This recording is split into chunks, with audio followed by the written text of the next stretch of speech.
إن الله وملائكته يصلون على النبي يا أيها الذين آمنوا صلوا عليه وسلموا تسليما لبيك اللهم صل على سيدنا محمد وعلى آل سيدنا محمد وبارك وسلم.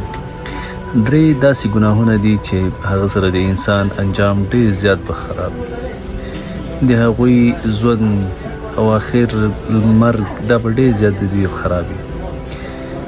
یو د دغه ګناهونه چې دی هغه د نامحرمه سره مینه لرل یا د هغه لپاره محبت په زړه کې ساتل یا غیر شرعي نامحرمه یعنی هغه چې شریعت منع ګرځولي هغه اړیکې ساتل، د دې سړي مرګ به هم ډېر سخت یا انجام هم ډېر سخت.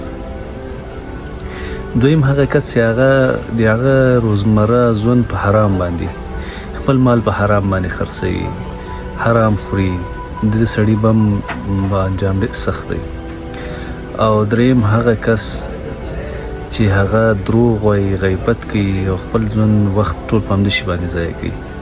دا درې کسان وایي دوی انجام ډېر سخت دی. خدای پاک دې درې کسان څخه نه حسابوي او توفیق د ښه عبادت او ښه اطاعت دې موږ ته په نصیب کړي. جزاک الله خیر.